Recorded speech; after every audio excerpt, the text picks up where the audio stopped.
Well, everybody, it is the first Wednesday in October, October 2nd of the year 2024.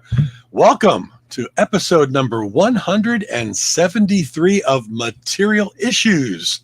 I'm Mark Hershberger of Pop Detective Records over here in almost sunny South Jersey, early in the evening. I'd like to say good afternoon to my very good friend, the president of the International Pop Overthrow Festival, the man with the bling, David Bash. Good afternoon, my friend. Thank you, Mark. Good evening to you. Yes, indeed. I'll tell you one thing. Sometimes in Southern California, the weather knows no calendar because we're supposed to be in autumn right now. But today it is a balmy 103 degrees in Reseda. And it's been over 100 for the past couple of days, and it will be around 100 for the next few. So we're having quite the heat wave. No, thank you. I mean, it happens every now and then. I remember a few other years, but yeah, it. Oh, I love the fall, man. I love walking Ches around all the blocks, and I have a little MP3 Bluetooth speaker on the bag. We blast great pop music and talk to all the doggies, and I love it. I don't like it too hot today. It's really perfect. Very nice. Yeah, it's great. What else going on in IPO land? You got some festivals coming up in the near future? Yeah, we've got at the end of October we have Boston at the Square Root, and then the following weekend we have IPO New York at the Parkside Lounge. And a couple of days ago, actually yesterday, I sent out the schedule for IPO Toronto, which is November 22nd through 24th at the Painted Lady once again. In between New York and Toronto, Rena and I are taking a road trip by car from New York down to North Carolina, where our niece is getting married. So, where in North Carolina? Not near Asheville, where they're all underwater right now, right? Actually, I don't think it's that well. It might be, but by the time we go, I suspect everything will be back to normal. I mean, it depends what normal is. I mean, Asheville's kind of destroyed, but we'll see. Yeah, I guess it is sort of another Maui situation. Yeah, crazy. Which is really, really a shame. But anyway, Rena actually mapped out an itinerary which includes record stores and wineries. That's basically all we're going to be doing. That's a dream trip for the two of you. Record stores and wineries. We're going to love it. As soon as somebody opens up a record store in a winery, I mean, you might as well just retire there. Oh, if Rena achieves her dream of owning a winery, you can bet we'll have a little record store in it. Nice. I didn't know that was her dream, but cool. Yeah, no, she'd love to do it, but I don't know if it's feasible unless we win the lottery or something. Hey, there's always a chance someone's going to win, so can't win if you don't play. That's very true, and she does play. Cool. That's great. So what else is going on? Just briefly, I'll mention it's really a shame that we lost Pete Rose. Yeah. No matter what you want to say about him as a person, and I did kind of find him rather despicable as a person. You can't deny the fact that as a baseball player, he embodied everything positive about the game. I mean, nobody hustled more than him. In fact, his nickname was Charlie Hustle, given to him by Whitey Ford, although that was more mocking the fact that he ran after full speed after a fly ball that he was never going to get to. But Rose liked the name, and it stuck, and it really did personify the way he played the game. Yeah. Of course, the debate is going to continue to rage on as to whether or not he should be or will be elected to the Hall of Fame. Some people think that now that he's dead, he'll be elected. I really don't think so. No. Again, as I always say, Bart Giamatti, when he handed down the edict that Rose was banned, looked like he was in so much pain over it. I mean, Pete Rose is his hero, and he really didn't want to have to do it. But as a commissioner, it was one of his duties to make sure that the game was clean, and he had to ban him. And then the Hall of Fame said the same thing. Baseball wanted him banned from the Hall. They said, okay, we're with you. And unless they lift the ban, he can't be voted in.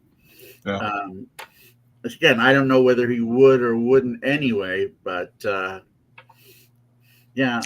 wonder whether the Hall of Fame voters have the ability to do a write-in vote, even though he would still not get in, even if he was written in by all the voters, just because of the ground rules. But it would be interesting as a tribute if they wrote his name in saying he should be there. Well, now he would be under the auspices of the Veterans Committee. Yeah.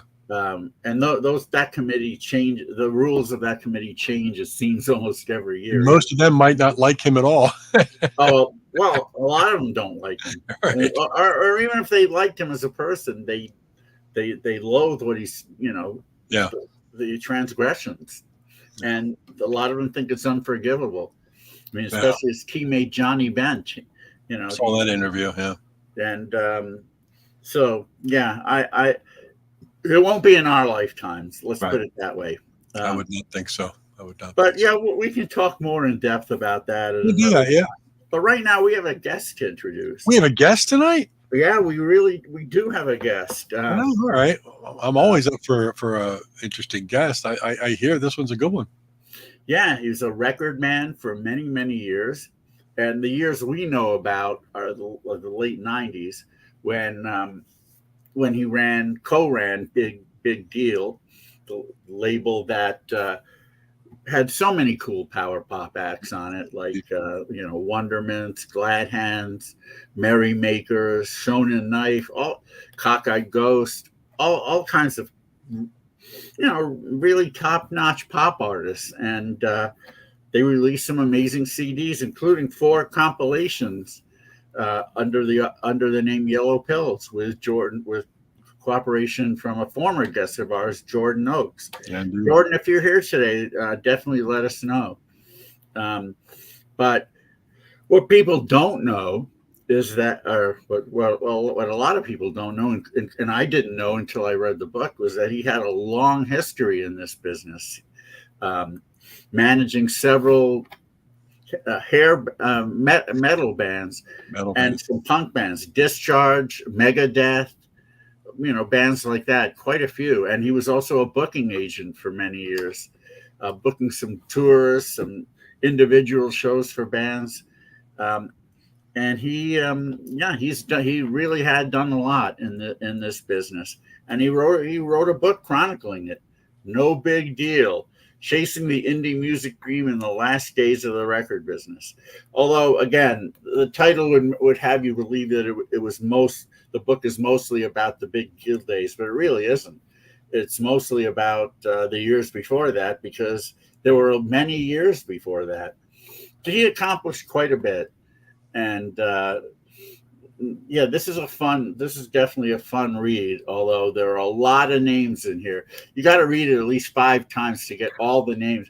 And he's not a name dropper or anything. It just went with the territory. Anyway, he's here to talk about this and other things. So without further ado, would you please give a huge material issues welcome to Mr. Dean Brownrout, a.k.a. Big Daddy. Good start. That's how you know I read the book. Indeed. You only mention it once. No, it's great. It's great to see you. Nice to meet you, Mark. And, yes, indeed, my friend. Thanks for hanging out with us tonight. We got a lot of people checking in already, so that's very cool. Well, that's great. And David, I'm trying to think. When did we see each other last at Jerry's Deli? Were you part of that summit? Probably. I think it was John Borak and you and Jordan. That would make sense, yeah. And I mark my life by the best corned beef sandwiches I've had. It's amazing. Jerry's is a great place. But I first met you at Poptopia, the Poptopia Festival, probably in either 96 or 97. And I know you did a showcase in 98, and I thought you did one in 97 as well. But in the we did one it at says the 98. Troubadour. I think there was one at the Troubadour, and there was one at the Martini Lounge that I recall. I recall the Martini Lounge one, yeah. And but it kind of all blends together. But I definitely loved my time in LA and loved the LA bands that we worked with. Yeah, I just want to say that the one thing that supersedes everything else for me in the book is that, and I got to say, and this is a total compliment, you had one big set of balls on you. Oh, thank you. Thank you. I mean, if you wanted something, you just went for it. You didn't worry about what people might think. If you had somebody you needed to ask, and no matter what their status in the business might have been, you weren't intimidated by anything. Well, it's funny you say that, because now I'm afraid to call for a delivery, DoorDash, or whomever. Back when I was a kid, I would think nothing of, we would have Billboard magazine in the house, and back then the managers would list their phone numbers in advertisements. And here I am, like 16 years old, calling Herbie Herbert and asking him what Journey is all about, And people back then would take your calls. And they would pick up their own phone. Yeah, it's such a different time now. Yeah, even before caller ID was that much of a thing, But I have to ask you quickly, because knowing the book and everything you've done prior to Big Deal, I mean, there's a lot of information there. There's a lot of bands and artists you talk about. Mm-hmm. Did you keep a journal at all through all of this? I was thinking the same thing. I have one of those memories that, for the most part, puts me right back in the exact moment. I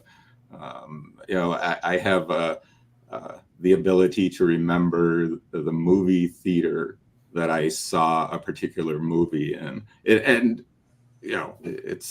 I have no explanation for it.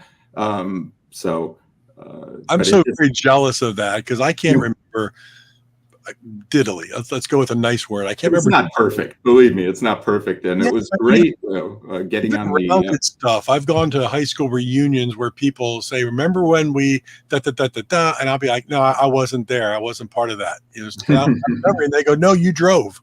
And everybody agreed that I drove, and it's like, I'm more like you. Oh, go ahead. I'm sorry. I'm more like you. I remember the past very, very well. What I don't remember much is, let's say, what I had for breakfast yesterday. The typical aging sort of thing, where you just, what? I wish I did. So that's what was fascinating about anybody we talk to that writes a book about a long period of time. I read Michael Palin's journals because he kept a journal every single day from everything he did pre-Python to all the Python times, and he's released all those things in books.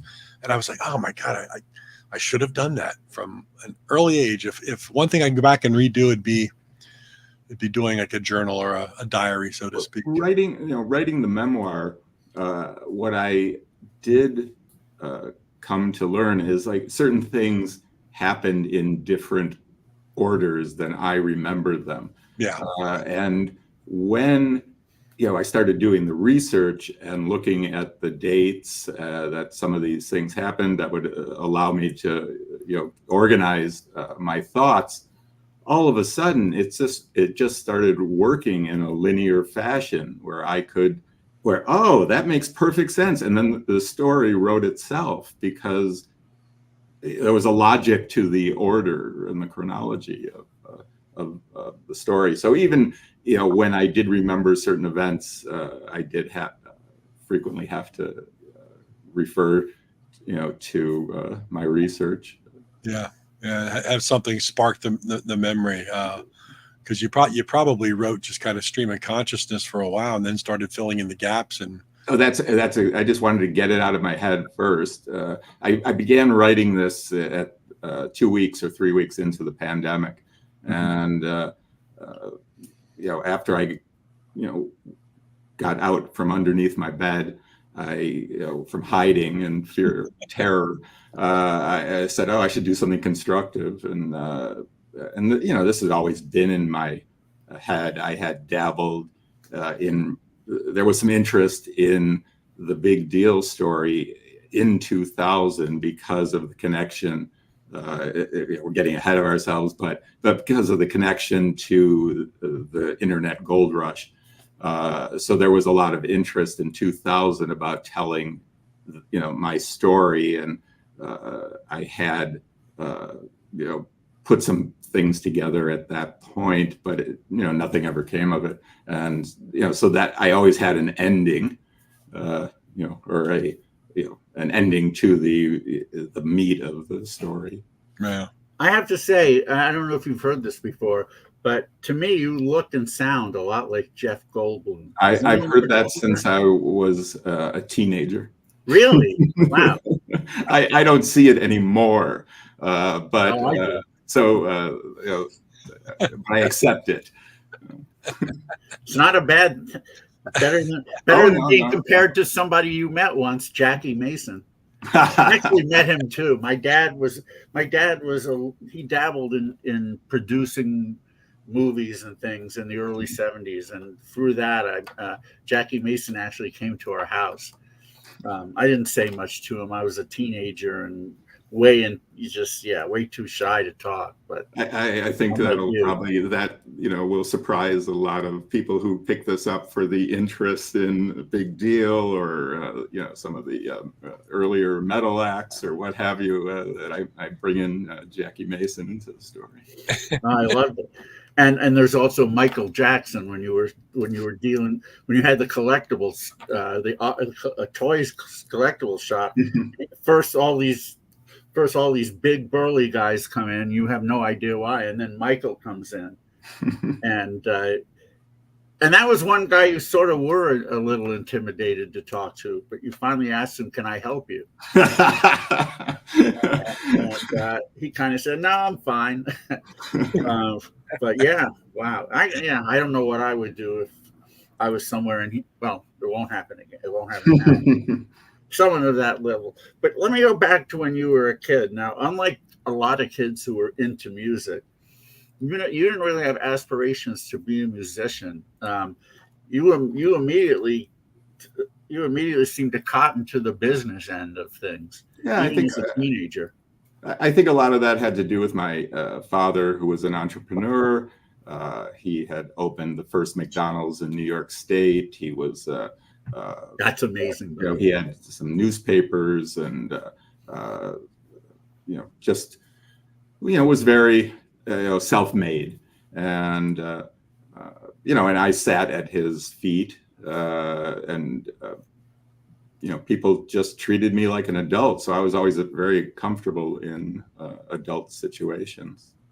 And, so how did you get started with the whole process, ultimately leading to booking bands in the Buffalo area?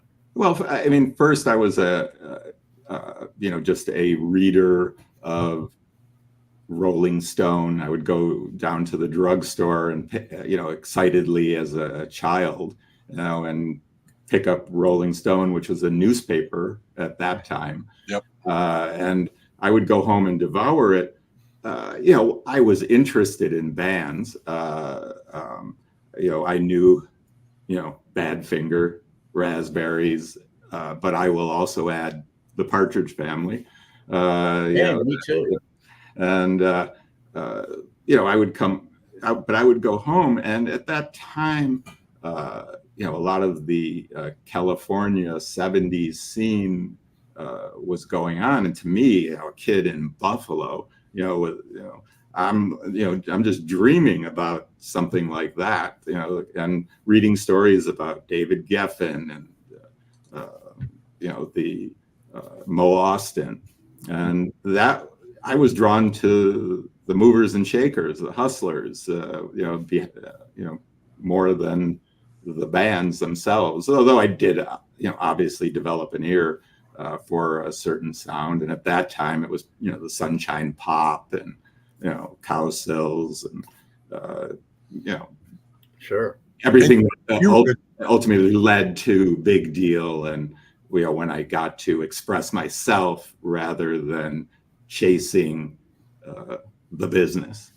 And you were a charts guy. I was listening to another interview you did, and you mentioned that you were into studying the charts. Very much like Mr. Bash up here. He amazes me with his. We're going to have to do a stump the Brownrout. I don't know if I have that skill anymore, but I do know. I mean, I admire a lot of people, but who do have that skill. But at the time, absolutely, I could. I would devour the charts and know what was coming. Up at number 100 and. Did you take that love of the charts and Billboard and Rolling Stone and then transfer that to purchasing up and coming albums or singles, or how were you getting your fix as to like, well, who is this? Oh, absolutely. I mean, I was a typical child buying records at the department store, and my first I do mention in the book, my first single, or one of my first singles, was Raindrops Keep Falling on My Head, and playing that over and over again, much to my parents' dismay. That was number one on the Heavy 100 of 1970 WABC. Oh, no doubt. So it was 8 years old. I would have been 8 years old at the time. Oh yeah, you're right. Yeah, you're right in our wheelhouse. Did you get WABC in Buffalo? No, we had a radio station called WKBW, however, that has a long history in the music business, and it was broadcast all the way down at night. It would broadcast all the way down the East Coast. Wow. Yeah, I don't remember that one. Yeah, and you grew up in Buffalo, which is kind of interestingly close to a number of cities, but still remote enough and small enough that it wasn't big city life. Yeah, I mean, the proximity to Cleveland, Pittsburgh, Toronto, and New York City, Boston, I think it was half the population of the U.S. lived within a 500-mile radius. Wow. So how did you get into what was your first band you booked, and how did you get into the whole thing, especially out of high school? One of a lot of my friends had bands. This might be something very specific to your community and not for the broader community at large, but I was friends with someone named Casey Fundero, who you must know. I know Casey, yeah. Casey's uncle was Danny Hutton in Three Dog Night. Yep. And Casey was my best friend in high school. And he would go out to visit his uncle in Los Angeles, and he would come back with records. And at the time, when we were in high school, Danny Hutton was managing Fear. Casey would come back with stories about what was going on in LA, and and he was a conduit to bring us a lot of music. I being more business minded, well, all right, let me manage your band, and as my friends created bands, I would manage them, and that led me into booking those bands in the clubs around town, even though we weren't even old enough to drink, and then we would meet club owners, and also one of my advantages has been I'm 6'5", so I was 6'5" when I was in high school. So people always treated me like an adult. And the drinking age was only 18 in New York State. So I'm getting into clubs, without any issue. And when I'm, and then the adults that we would meet, the club owners that we meet, they see me as the business guy. And so they, welcomed me. And it just kills me that at a very young age, you're handling the business end of things with club owners. I was 15 years old when I put on my first concert. I had to get a ride to the concert because I wasn't old enough to drive. But I do love the story of when you ordered your first drink at a bar. That seems to be the thing that everybody brings up. Yeah, that was Dubonnet, and I had heard my dad order it, so I just thought that's what people did. Hey, why not? That's just so precious. I mean, I can't, having played in bands when I was younger and just all that scene, it's just hard to believe that you could be taken seriously as a band manager, even though you were 6'5", you still had to look, a bit like a. Well, there were times when it didn't work out. I had figured out some way to get Todd Rundgren's number from a friend of his car mechanic. So I called up the number, and it turned out that it was his studio number. And he picked up the phone. It's Todd. He picked up the phone. Did he say, "Hello, it's me"? Brilliant. That's good, David. But as I told him what I had planned, and and he's like, sounds great, and call my agent.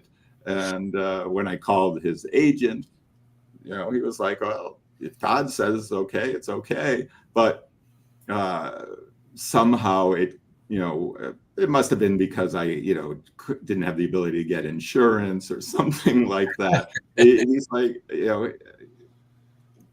how old are you? And that's when that didn't work out. We didn't end up. Yeah, it seemed like a lot of what you did was trial by fire, but that's how you learn. Right. I know when Buffalo was a great place for that because you could foul in public. People, would be, it wasn't the end of your career if you didn't.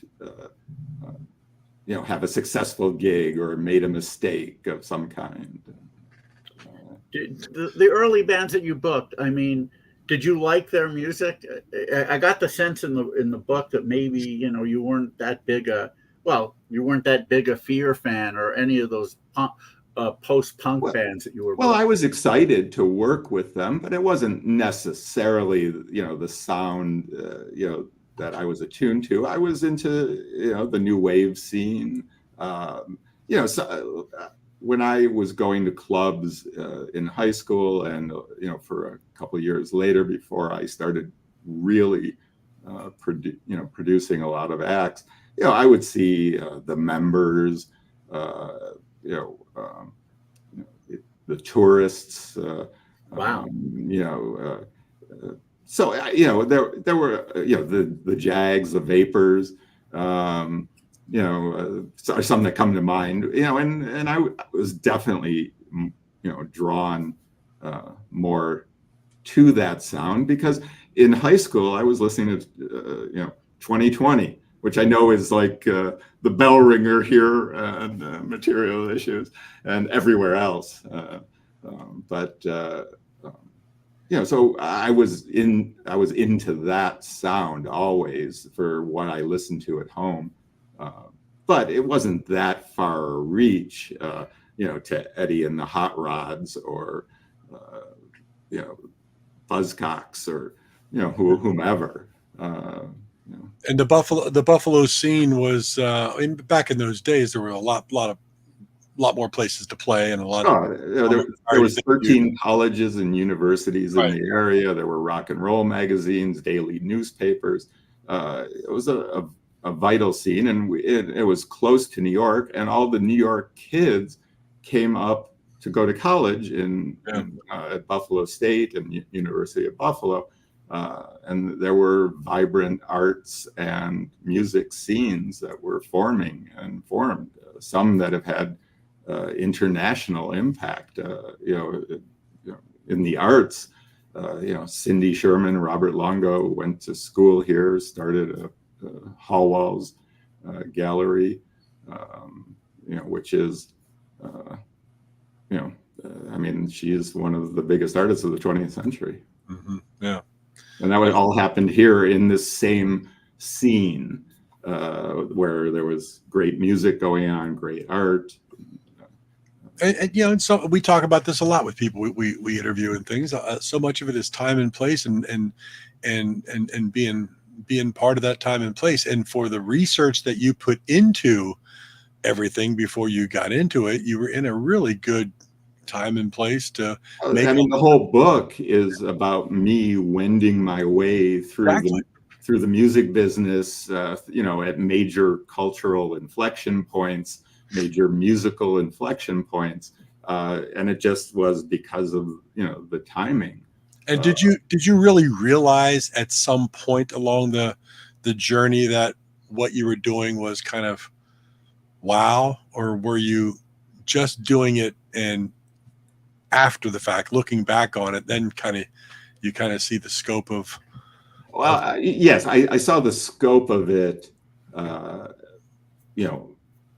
years later after I was out of the business, because certain bands I work with, I was unaware that their popularity had grown over the last couple of decades. Right. I was shocked to find out how popular the Gun Club is now. I booked them for $150. Was that in Buffalo? Okay. Well, by chance, I ended up working with them throughout various stages in my career. I worked with them as a promoter, and then I helped them on tour. I would say a roadie. And then when I became an agent in New York City, I ended up working with Jeffrey Lee Pierce during his solo career. So that I was growing my career, such as it was, at the same time as I was able to work with some of these bands, after I had left Buffalo. Take us through. Now, this is well before the internet and email and all those things that allow you to communicate so quickly and with multiple people simultaneously. What was it like? Take us through the process of booking a tour back in the late 70s. Yeah. Well, I didn't book tours in the late 70s. I was promoting bands, bringing in bands. Yeah. And I became an agent in 84 after I had got off the road with a hardcore punk band from the UK called Discharge. Yeah. And which had to, that could probably almost be a book in and of itself. Yeah. Being on the road with Discharge. Here I am, a couple months into moving to New York, and luck into a gig through some contacts in the that I had through the promotion business, and the next thing you know, I'm sitting poolside at the Tropicana in LA, and we're about to play the Olympic Auditorium. I'm like, this is not Buffalo. Well, you'd always had aspirations to go to LA, and as you mentioned, and unfortunately, the business kind of took you there. Indeed. I just, as David mentioned, just trying to, even then, just on tour, but get into the early 80s and try to do things pre-internet. That's got, we talked a couple of weeks ago about just a rotary phone, and trying to call radio stations when they said caller 9 wins this album, and you'd be like, I was that kid. But the one advantage that era people like you did have was that people would answer their phones. They answered their phones. Yeah. At least you could get through to them. You know, now, I mean, well, we all know what happens. I certainly know in my experience with IPO that it can sometimes be very, very difficult to reach people. Sometimes when the phone rings, I'm like, who the heck is that? Who's calling me? Why would someone call? Sometimes I'm like, on Instagram or Facebook, and the phone will ring and I'll jump like 12 feet. What the heck? Who has the guts to call me? I didn't know it worked as a phone. But after being in Buffalo for a while, you realized that Buffalo, you had aspirations for something bigger, and so sadly, you had to sell your record collection to get enough money to move to New York. But yeah, I cringed when I saw that. But still thinking that I could move to New York with the $500. What was I thinking? You managed to do it. I love the fact that your first place was like 2,000 square feet. That's insane. It's funny how people are drawn to that, and I'm thrilled, because there's a component of New York history that people can relate to, or throughout the book that they might be able to identify with. But yes, I was paying $325 for half of a 2,500 square foot loft at Broadway between Spring and Broome, and it was it was never as good. And the job that I landed was 2 blocks away. Right. So that was my commute. Yeah. Did you sell your car once you got to New York? Oh, I didn't have a car. Oh. A car. You got down there by train or plane? That's a great question. Well, back then, People Express was $29, and you paid on the plane. Oh wow! So I would, you'd get on the plane and you're flying, and and then they're taking money like a train. That's wonderful. I don't remember those days.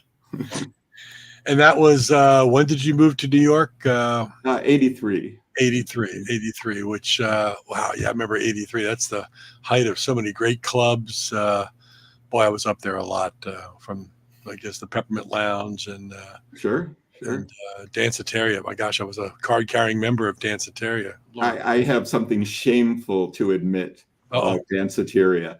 I was downstairs. Madonna was playing on the roof, and I couldn't be bothered to climb the stairs to see Madonna on the roof.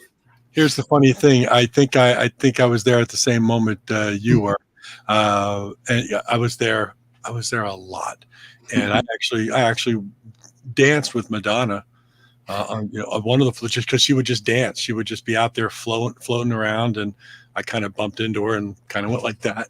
So that's my story, is I danced with Madonna before. I just missed you. I graduated NYU in the beginning of '81 and moved out to California in '82. So I just miss you. But I did start college at Syracuse University before I transferred to NYU, and who knows, maybe we were in some of the same record stores. Sure. I find it fascinating though. What a great time to be in New York. And so take us through what you started to do in New York that after you had gotten off the road with Discharge. You get that's when things started to move really quickly. I mean, things had moved quickly by getting the tour with Discharge. Right. The company that I was working for asked me to come into the office and work in the office, basically hiring road managers, hiring people like myself who, and doing the job, hiring the, organizing the equipment and what have you. But it really didn't happen because the agency brought in some other people from another agency and changed my job description essentially. I'm giving this some formal history when it was like, you might want to start booking some bands to keep your job here, because we don't know what you do. So I started leafing through fanzines and magazines. East Coast Rocker and Yes, exactly. And I ended up coming across an ad for Megaforce Records and two or three releases that they had. One was Metallica, another one was Anthrax, and so I was like, hey, I just saw T-shirts when I was on the West Coast there at the Discharge show. I saw these kids with T-shirts that had the word Metallica on it. So I didn't know what that meant, but they weren't even printed T-shirts. They were hand scrawled T-shirts. And I'm like, that sounds familiar. And I ended up calling Megaforce, which was a kitchen table operation at the time. And, one of the guys picked up Tony Z. Everybody was named Z, out there. They had crazed management and Johnny Z, Tony Z. And, I said, oh, what, I just saw this ad. What do you guys have going on? And, it was so early days that they were excited to tell me what they had going on. I'm a New York agent and these guys are in New Jersey. They're excited to hear from, someone in the city. And we're talking and I said, oh, I just got off the road with Discharge. And they're like, oh my God, Metallica loves Discharge. And that was it. I was in. And, we started booking Anthrax and Raven, who are, they're not talked about anymore, but at the, Anthrax still is. Yeah. But, I started booking, those bands and eventually, booked Metallica. But I didn't, we had added them to the roster, but I only booked one show. The thing is, I booked the most important show in their career. I booked them into Roseland Ballroom, and it was the headliner was Raven. Metallica was the middle. Anthrax was the opener. We convinced John Scher to promote the show. He was like, who are these bands? They don't mean anything. But he's like, okay, I'll do it for you. The show sold out. Metallica got signed that night, as did Anthrax and Raven, and that was the start of the underground moving mainstream in metal. Wow. What was the process then of booking these bands? Did you speak to an agent? Did you speak to a manager?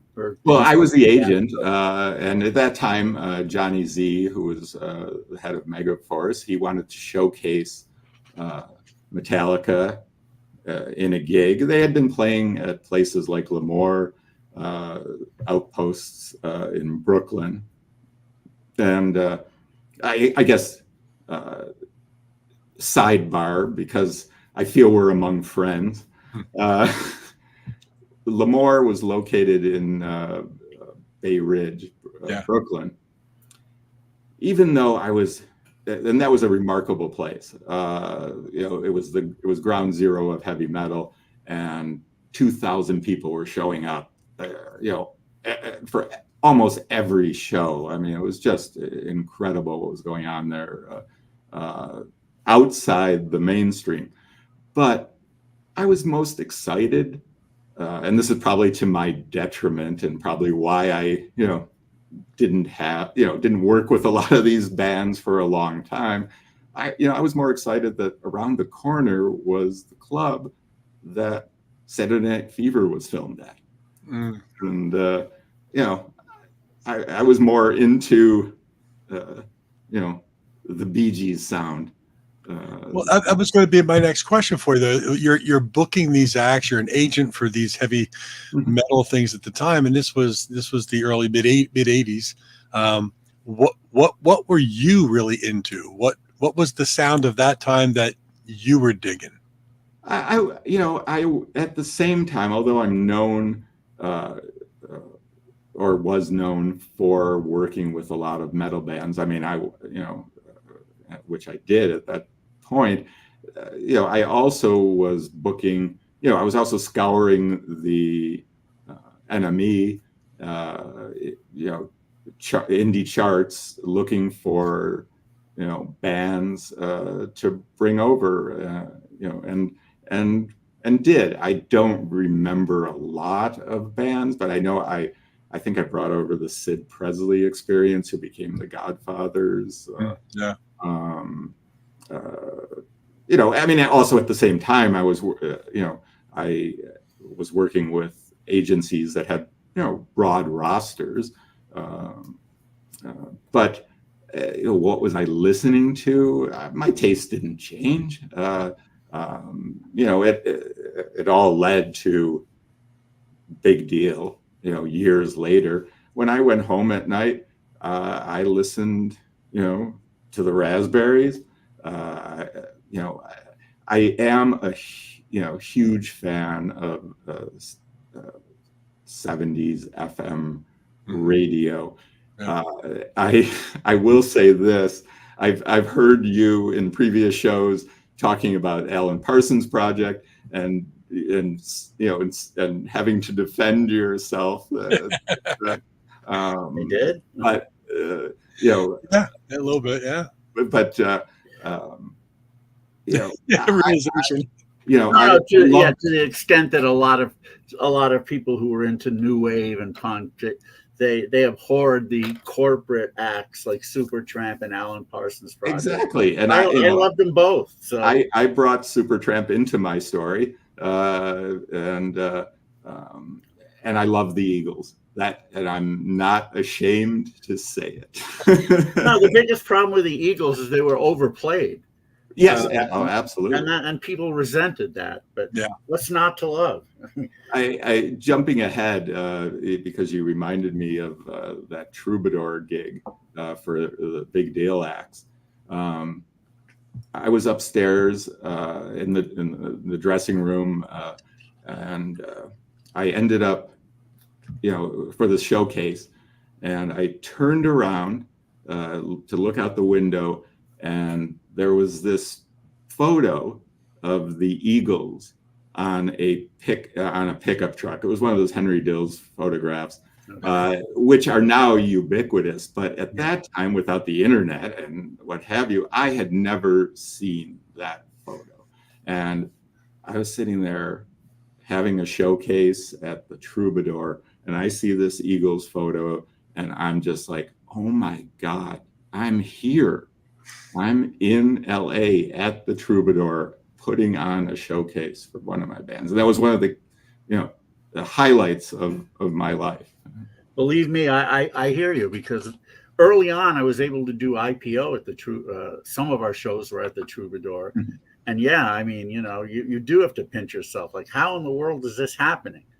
And I'm a student of music business history. So, how many things happened in that bar at the Troubadour, how many deals were made, and how many careers were made, and how many, artists hooked up with each other, stories were made. I mean, apparently James Taylor and Carly Simon, that they met at the Troubadour, went into the men's room and did their thing. Well, there you go.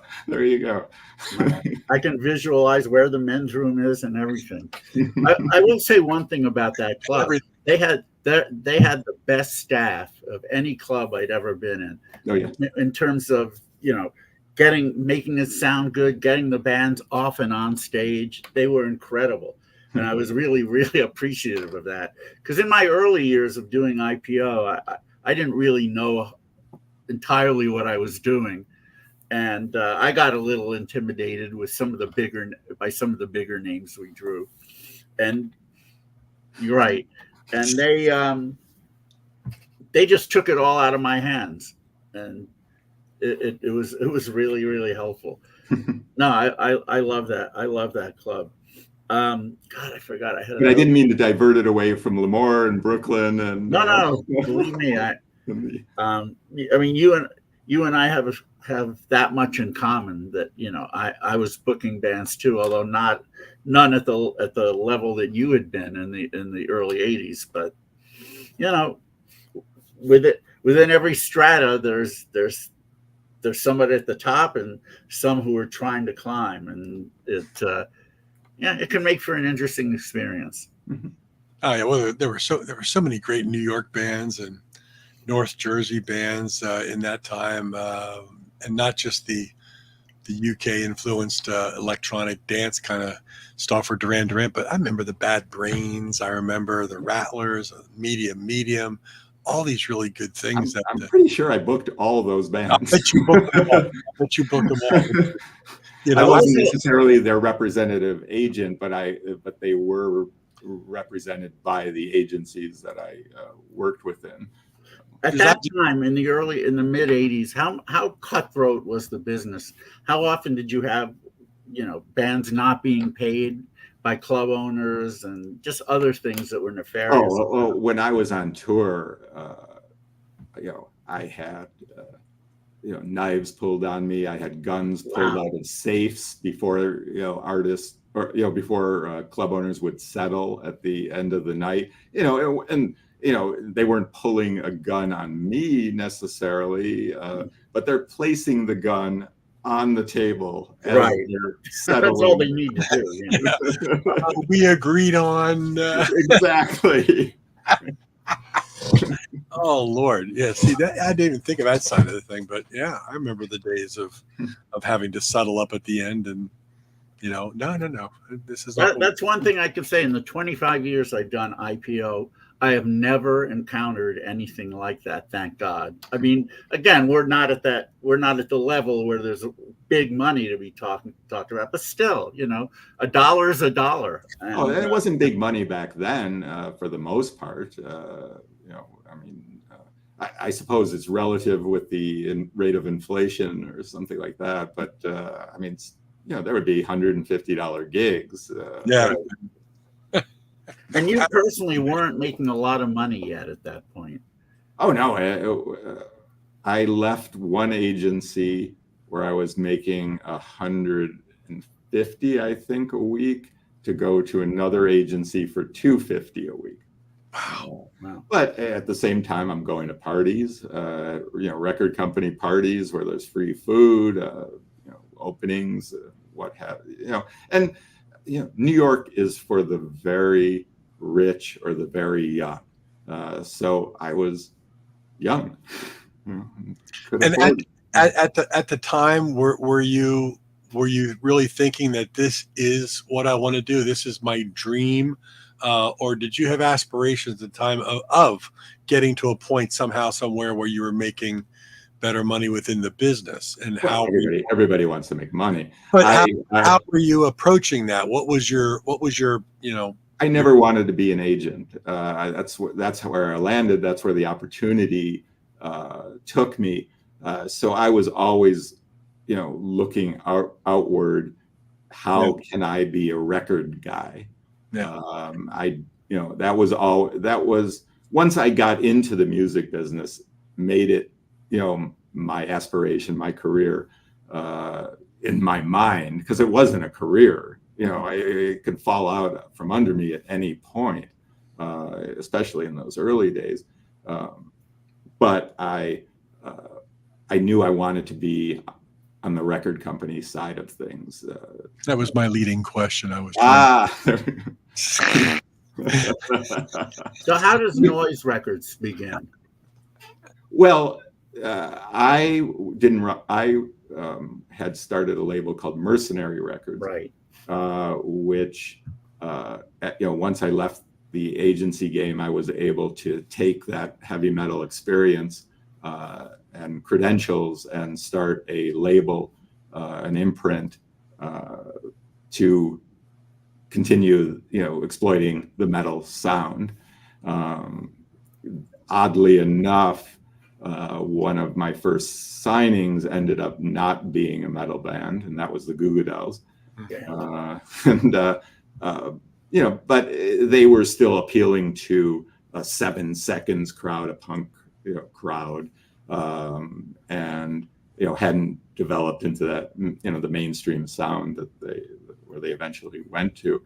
But I ended up putting out about a dozen records on Mercenary through events that are well detailed in the book. I ended up out on the streets and was able to, after some time, parlay that experience into running Noise Records, which was in the US, which was a German heavy metal label who had Celtic Frost, Voivod, Halloween, and I became the GM of their US operation, which ended up teaching me, because I had been, even though this Noise was also an independent label, Noise was affiliated with RCA, with BMG. So I ended up learning the real record business rather than the seat of your pants record business that I had been involved with up to that point. And at the, really, that's, when I knew you can make some money in this business, And where did that lead to? That how soon after that are we? I ran Noise for several years. Eventually, a band called Nirvana came out with their record. Pearl Jam came out with their record, and that was pretty much the end of the metal era as we know it. It certainly wasn't the end of metal, but it was the end of Noise Records in a lot of ways, who had dealt with those kind of bands that were more traditional metal. Noise continued for several years thereafter, throughout, because they had interest throughout the world. But there wasn't enough to sustain a U.S. operation at that point. And had you thought about branching out into signing grunge bands? That is hysterical that you say that, because after I left Noise, when I was out on the street hustling, shopping for a way to start my own imprint, I went around to various labels, including Tommy Boy Records, and I pitched Tommy Boy, and this is not in the book. I pitched Tommy Boy a record label called Grunge Boy. And, they were interested. I mean, they took the meeting, but they didn't go for it. And eventually, within a few months of that, I had sat down with David Wolin, who was a longtime friend and business associate, and we decided to start the Big Deal. And you were kind of yin and yang, because you dressed up, more proper, let's say, than he did, and he had all the tattoos around. And he was a rocker. He was the Stones guy. I was the Beatles guy. But at the same time, David was to look at David and to look at me, you'd think I was the stay at home.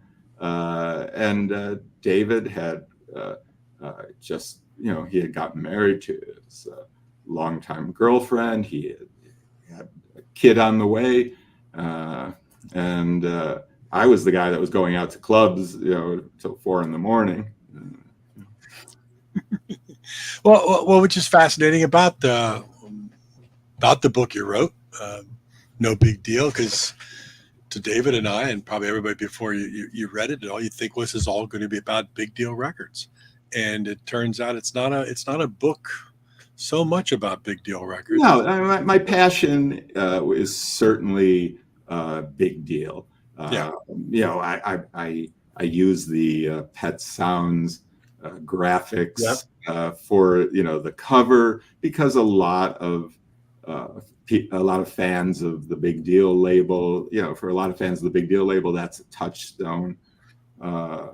So I'm telegraphing that that's who I am to but I think a lot of people but at the same time, I don't think a lot of people were expecting literature, if I can call it that. You be the judge. But they probably thought it was going to be chock full of pictures and catalog numbers and what have you. But I've been at the same time using Facebook and Instagram to put that kind of material out there as a companion. And besides, No Noise just doesn't have the pizzazz that No Big Deal. Yes, indeed. And there was already a book about Noise Records written a few years ago. It was the size of a telephone book. Although we say that, I don't know that any half your list or viewers are going to know what a telephone book is.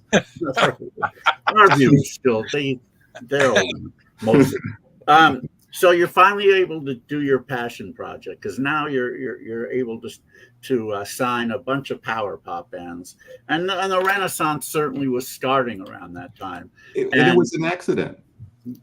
It was what? I'm sorry. It was an accident. I didn't mean to interrupt you. I'm sorry. No, please.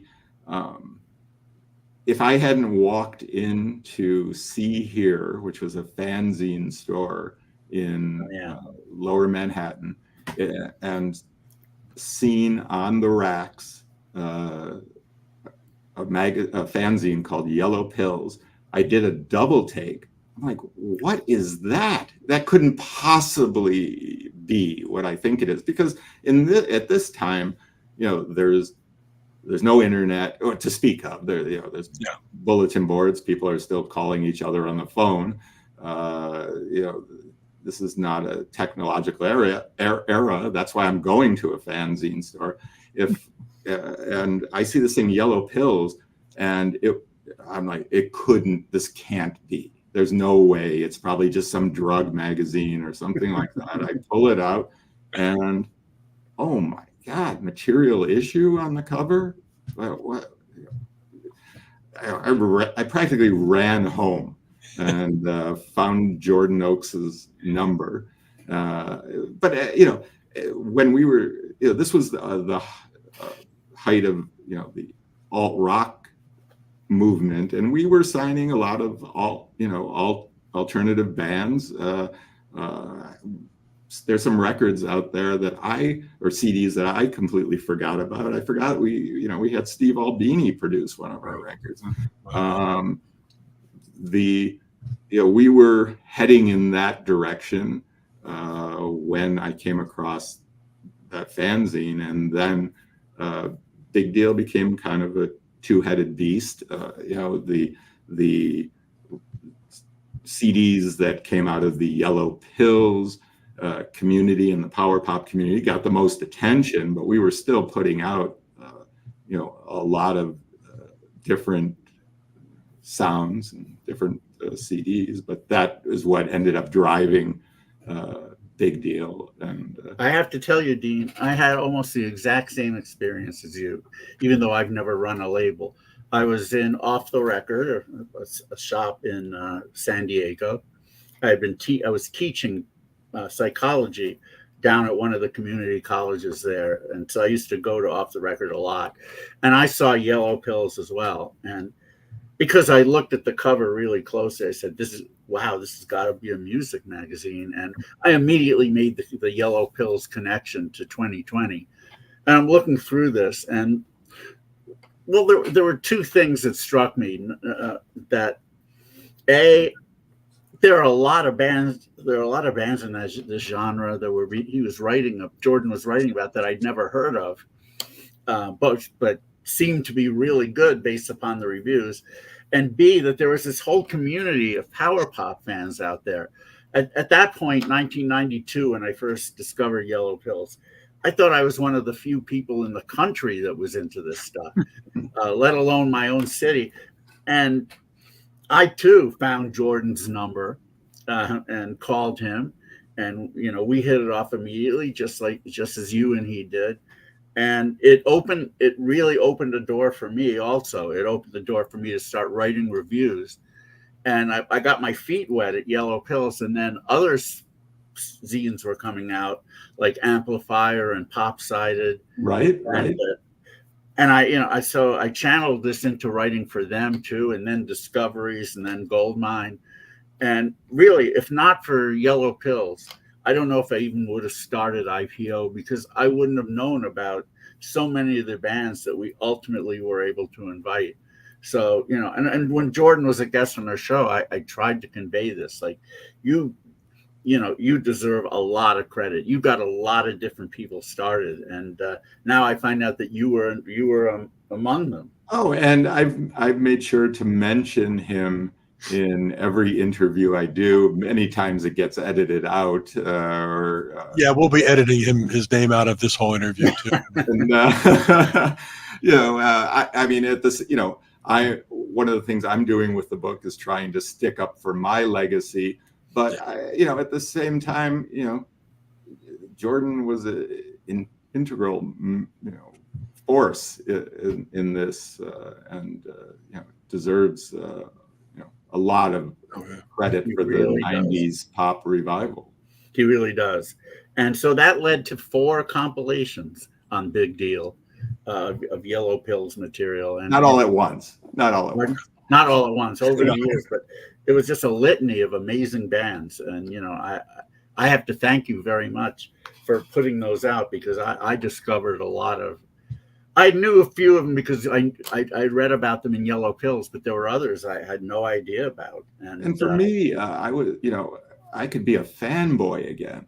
Yeah. When Jordan brings a Dwight Twilley track to the first CD. An artist that I listened to in high school, and I'm thinking that that was an obscure record that nobody ever heard, and he wants to make it the lead track on the first CD, and I'm just like, this is incredible. And I ended up meeting Twilley, and I'm like, I'm a fan, so it was, at the same time as I'm putting out their music, and trying to run a professional organization, this is exciting. Yeah. And the Cowsills, what an inspired choice. And, and they were so much a part of my childhood. And that I think I've already referred to the Sunshine Pop sound. I mean, that the whole Partridge Family, Cowsills, which led to directly to doing having Jack Davis do the cover for What the World Needs Now that we put out. Yeah. Well, I was going to say. Omnivore, the label that puts out the IPO compilations, is reissuing Global, the Cowsills album. Well, I just saw that yesterday on vinyl and CD. So That's I'm awesome. I'm really looking forward to that. So after during the time the Yellow Pills comps are coming out, which is a period of a few years, where do you find the bands that you ultimately sign? Like let's say Splitsville and the Merrymakers, and I know the Wonderment story from reading about it, but Tell everybody about that. I'm not sure. It happened organically. A lot once they appeared on the Yellow Pills. I mean, Jordan was a de facto A&R guy for us, and if he wasn't, so they were coming to us, with demo tapes. A lot of these bands, and then there were just like-minded people who were seeing what we were doing and sending us tapes, demo tapes, or calling us. Some had professional management. Now, the Splitsville thing was just a wild fluke because that was a side project for the Greenberry Woods, who were on Elektra, and it ended up becoming their group, their primary group, when they got dropped from Elektra. And they had a great manager who had a long experience in the music business, and we're like, let's. Was that John Lay? John Lay, yes, who I reconnected with. I mean, one of the things about writing this book is I've been able to reconnect once I went on Facebook, because I've been completely off of social media until about a year ago. Not because I'm a Luddite, or afraid of it. I just wasn't, of interest to me. And now I've like reconnected with Jordan Oakes, Tommy Allen, Doug Edmonds from the Glad Hands, Mitchell Razor, the Size, and it's been great. And John Lay ended up writing a blurb for the book, and I need to reconnect with him too. It's been a long time. He lives in South America. Wow. He's living the dream. He's living the dream. No, that's excellent. I'm so glad you used Luddite, because I use the word Luddite all the time, and people look at me like I have no idea what you're talking about. Thank you for putting out La Di Da, by the way, by Glad Hands. Yeah. That's still one of my 50 favorite all-time albums by anybody. I love this Nick Hornby guys with lists thing. Oh, you don't know that. I'm going to have to send you my list, Dean. You don't know the half of it. But it absolutely is. And if I can say on the record, Smallsville off of La Di Da is literally who I am, not from the lyrics of the song or having anything to do with me as a person, but the sound of that song is my tastes encapsulated in one song. Yeah, I hear you, and I love the fact that they keep repeating the "Gotta Get Out" hook, which is something that power pop originally in the 70s was known for that, and a lot of the bands in the 90s weren't doing that anymore, and along come Glad Hands, and that hook repeats ad nauseum, but it's so good that you don't want it to stop. So I think there's a lot of people who wondered what happened to the label, why certain things didn't happen. I don't understand why the Glad Hands weren't one of the biggest bands in America at that time. We had been featured in Billboard magazine as a spotlight pick. We thought we were on our way. Things like that were constantly happening to the Big Deal label. Cockeyed Ghost was on the cover of LA Weekly. How can we not translate that into the next step, whether it be selling more records or moving on to a agreement with a major label? I don't have those answers. 25 well, I can tell you this much from my experience. One of my favorite bands in the LA scene was the Tories. I'm sure you remember them. They had everything. They had great songs. They had good looks. They had tons of stage energy. I mean, Steve Bertrand as a front man was absolutely perfect. there was no reason in the world why they shouldn't have been signed by a major label. But what they told me was that maybe it was because of their name, but they were viewed by major labels as a Britpop band, even though they were from California, and they don't sound anything like Britpop. They're very American sounding, but they said labels would turn them down because to them Britpop was passé at that point. At that point, so it may have been. It's possible that had everything happened for you 2 years earlier, then some of those bands may very well have been signed because, as you said, there was no reason why they shouldn't have been, except maybe timing.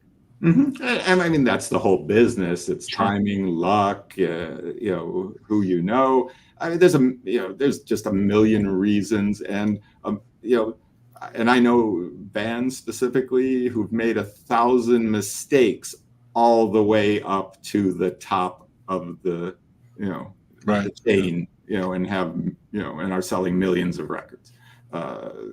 There's no, rhyme or reason.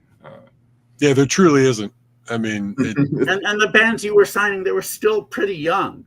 But then again, here's another experience I had with IPO. We had a band early on. We had a band from Norway called American Suitcase.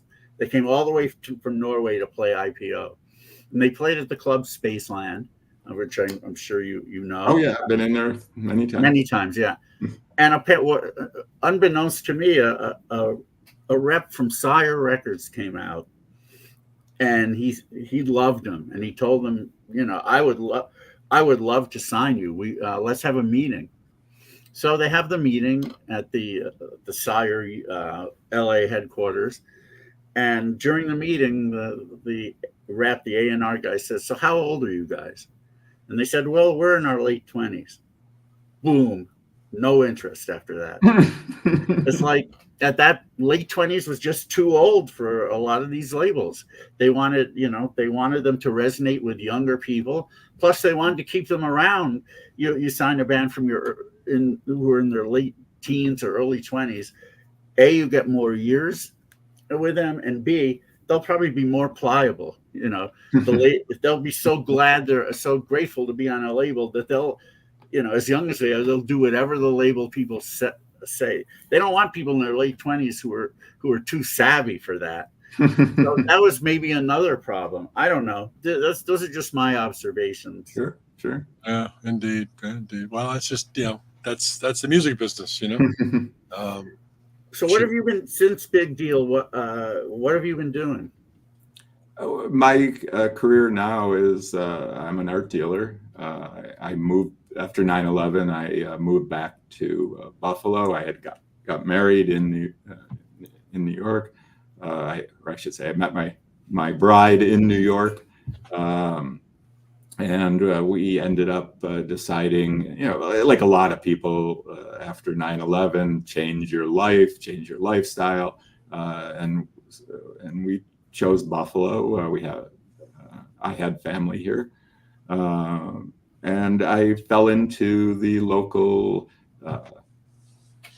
art and antiques community, which I had, and I do bring up in the book briefly. I had experience in New York when I was starting the Big Deal label, and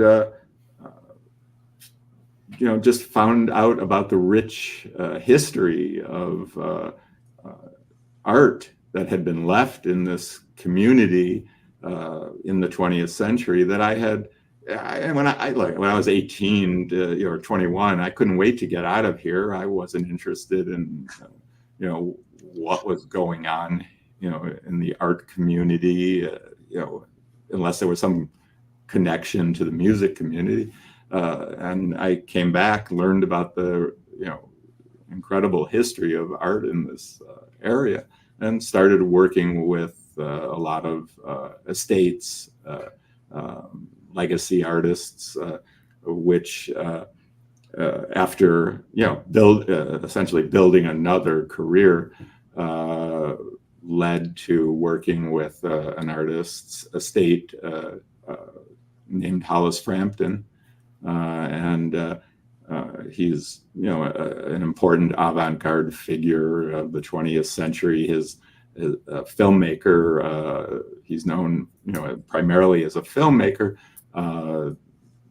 His work is taught in every college, on the planet, in film school.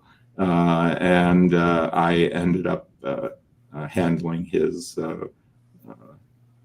photographs, his photographic work, and over the last decade have had great success with that all over the world. We've had shows in Vienna, London, Switzerland, and just off the top of my head.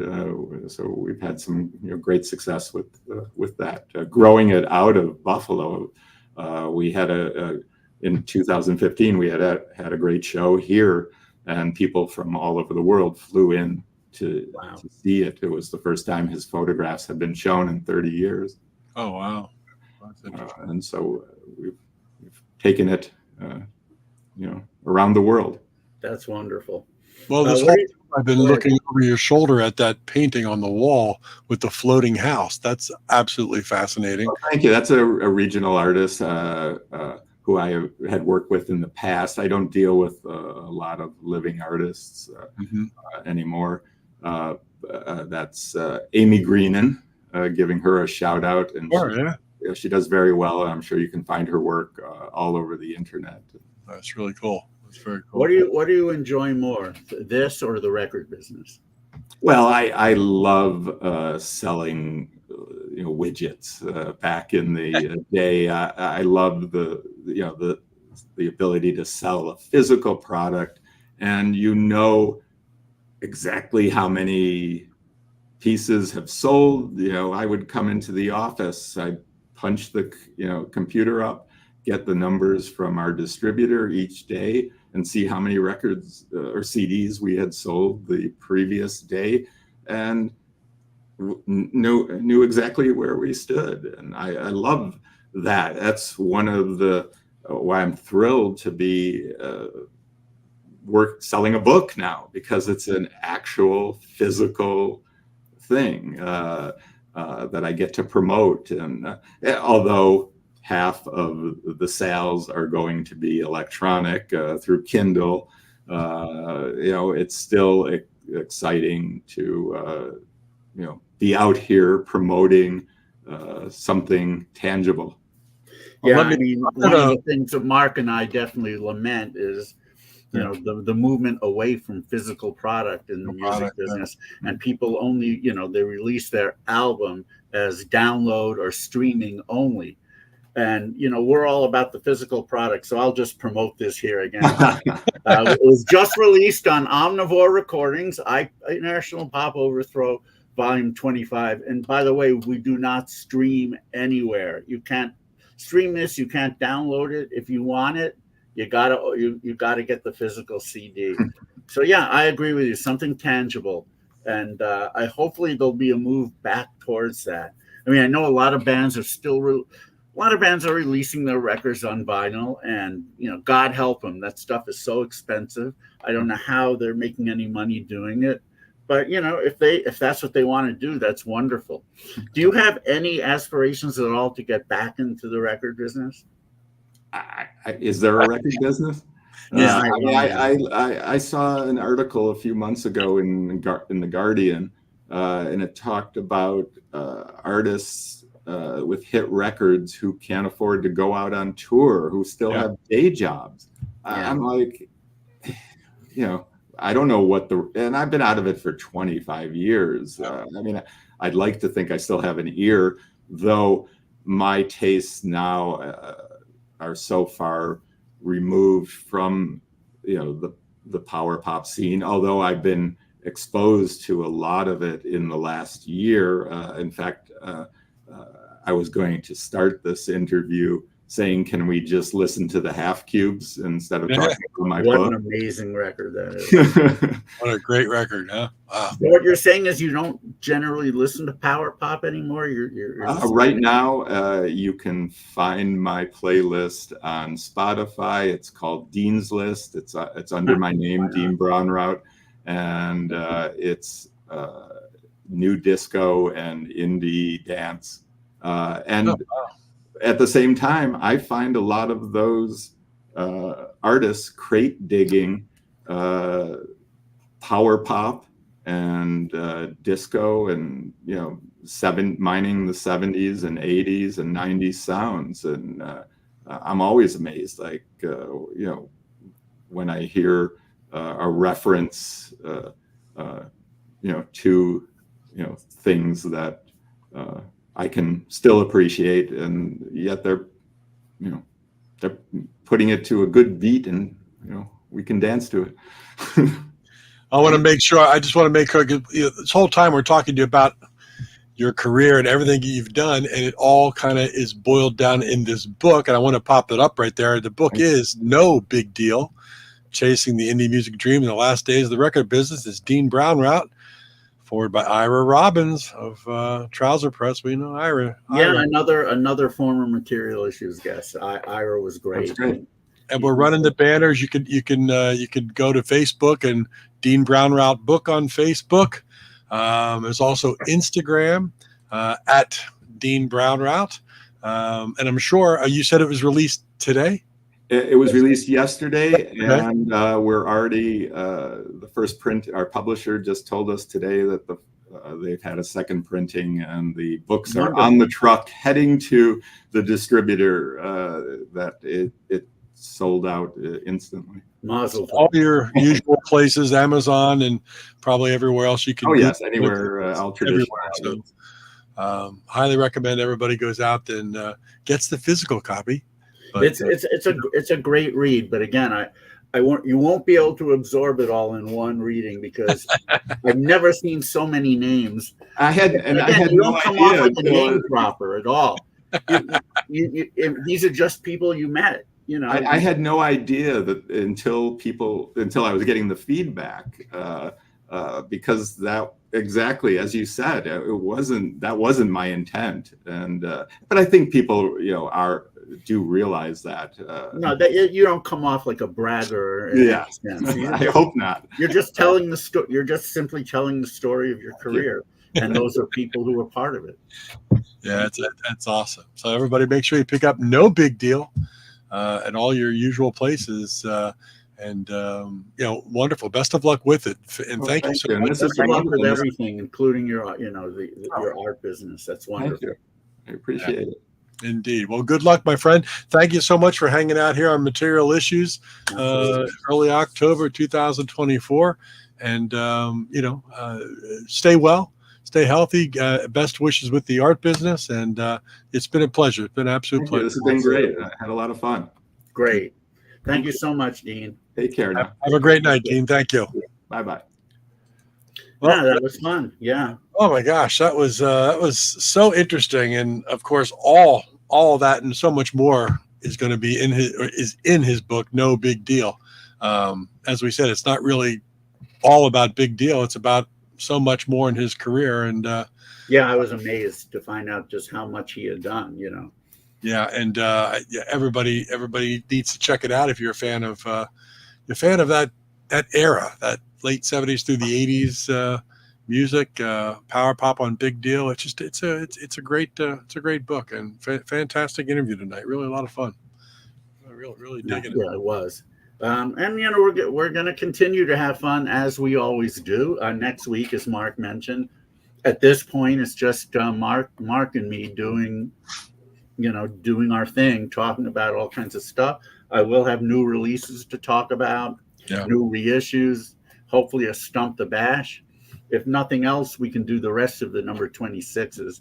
And the following week, we have somebody very cool, somebody whose name you may not remember, but if you bought any of the Cherry Red reissues, especially the Grapefruit, RPM, Strawberry, those subsidiaries, and you saw the copious liner notes that were in there, which which mark so much research, then you're familiar with this man's work, and we're very, very grateful to Mr. David Wells. Yeah. Not the pitcher, although he's helped pitch some of the Cherry Red reissues, Right. Yeah.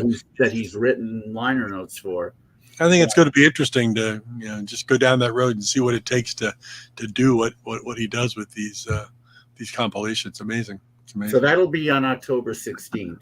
The 23rd is another open date at this point. We'll see whether or not we fill it, or it's going to be Mark and me again. And then what we got on the 30th. The 23rd, I'll be in Florida, so it might be a David and Borak, maybe Jordan Oakes again, and myself from wherever. We'll see what it turns into, but stay tuned. We'll let you know. And then on the 30th, the last day of October, we've got Mike Scavone on the show. He's from the Doughboys in the 60s, and then brought the Doughboys back later on with our good friend Richard X. Heyman, and he was in Ram Jam, spent 2 albums with Ram Jam. Of course, everybody might be familiar with Black Betty, which is the only track he didn't appear on, which is really insane to think about, but we're going to talk to him about that. And right now he's currently touring all over the world with the Yardbirds. That is amazing. Which is kind of cool. So he's got a tight schedule, but he's put aside the 30th to join us here. Mike Scavone, Yardbirds. Wonderful. I look forward to that. It'd be cool. So that's where we are at this point. As always, we have irons in the fire. I've had one of our previous best guests, Harvey Lisberg, who managed 10cc and Herman's Hermits and wrote his own book. Incredible. He just sent an email on our behalf to somebody who would be wonderful to have, a big luminary in the business, who's still putting out solo records, and they're excellent. So if you've been watching, you'll know who I'm talking about. But I don't want to say yet because we haven't heard back from him. And I also have feelers out for another luminary who hopefully will be into appearing. Let's put it this way: he's known even more for his shirts than I am, because he's a lot more known than I am. But I once did have somebody say that my shirts were even better than his. So nice. Well, we're going to see what happens if we get him on the show. I'm going to go all out with my best shirt and see what he thinks. You might even do some shirt changes mid-show. I might have to. Yeah. You might have to. Yeah. Well, we'll see if we can get either or both of those artists. Keeping my fingers crossed. But whatever, we'll get people who are entertaining and informative, as Dean was. Yeah. Nice. Man, he sounds and looks like Jeff Goldblum. He does. I didn't realize that when I first met him in the late 90s, but I do now. And it's also his cadence of his voice. Cadence, that's a big thing. Yeah, it is. And the tone and the cadence. Those are important features. And we got some cool things coming up. And as we said, just if you haven't subscribed here on Facebook or on YouTube, materialissues.com, make sure you do so and let everybody know. I'm scrolling it down across the bottom. Let your friends know, pass it on, share it, share the website. We do this because we love the heck out of what we do. And if you enjoy it, join us and let your friends know. 173 episodes are going to be in the archives. We got a lot of great stuff out there. So there's no reason that you'll ever be bored on a Thursday night. Something to do, pick up, or Wednesday night, pick up. Not possible. And have a good time. We're the only one doing this kind of cool stuff. So we love it. We love it. We appreciate it. And hope we appreciate you. We appreciate it, and we appreciate all of you for hanging out with us. So have a great rest of your Wednesday, everybody. And David, love to Rena, and love to Jazz. We'll be right back. We'll be right back. All right, and Hannah and Leah as well. And Hannah and Leah, yeah. Hannah, guess what? Hannah turns 30 tomorrow. No. Yes, 30 years old. My little one. Thank you, Tim. I appreciate it. So we appreciate you very much, Tim. Thank you. Yeah, super nice, super great. All right, everybody, have a great night. We'll see you next week. Materialissues.com.